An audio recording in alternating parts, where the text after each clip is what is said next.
Scooby-Doo hallways. Have you ever thought about this? Why does Scooby-Doo use this specific trope in every show they've ever made? And not just Scooby-Doo. Why do I see this in so many different genres, medias and eras of cartoons from around the world? Let's find out. Welcome to Vida. Before we talk about the present, we need to look at the past. Not that far back, right there.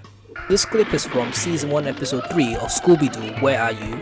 The first ever Scooby-Doo show ever made, appropriately titled The Hassle in the Castle. And this is the first ever use of the Scooby-Doo door stroke. You may be wondering, why do I define it as the hallway gag, but it looks completely different? That's simply because the actual name of the gag is the Freeling door gag. It is named after Warner Bros. Director Friz Freleng, who popularized the gag in cartoons like Little Red Riding Rabbit and the Buccaneer Bunny. So we know Friz made it popular, but didn't actually make it. So who actually made it then? It was the French. Specifically, the French fast theatre, which the concept originated from, appearing in live theatre door slammer comedies, which then started appearing in early 1930s cartoons, which evolved into the Scooby-Doo door gag that we all love today.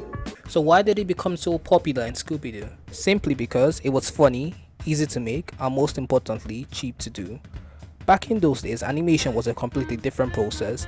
It was very tedious and expensive to animate even a short clip. But here came Bill Hanna and Joe Barbera, yes, that Bill and Joe, creators of Hanna-Barbera Productions, who created iconic shows remembered to this day like Yogi Bear, Flintstones, and etc. There's a lot I could say about Hanna-Barbera Studios, as it's legendary for its time, but in this video I'm going to focus more on Scooby-Doo itself. So CBS commissioned Hanna-Barbera to create a non-violent Saturday morning cartoon in 1969.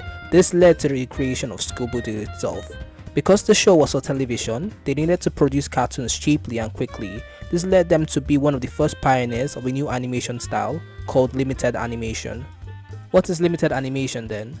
It is where only the part of a character that absolutely must move, moves, while the rest of the figure stays stationary. This can be seen in most of their works and was a defining feature of animation of that time. We were able to do a 5-minute cartoon with 1,200 drawings instead of 26,000 drawings. But that was by necessity. That's to stay alive. And, you know, it didn't make that much difference. The hallway gag allowed tremendous savings on budgets, since the same cross-frame run cycle cells could be reused repeatedly for the entire sequence. And because of the hand-drawn animation styling, it was easy to focus on a single easy-to-draw hallway and simply fill the characters in when needed. This trope was used for future iterations of the show, till they got to the point that any time it was used in any other show or media, it was automatically associated with the Scooby-Doo hallway gag. Sure, you could say that cost-cutting was one of the primary reasons for using this trope, but does that really matter if you laughed? I remember when I was younger, watching old Scooby-Doo shows, that this was the part I found the funniest, and if all it took was this, then I believed it did exactly what it needed to do.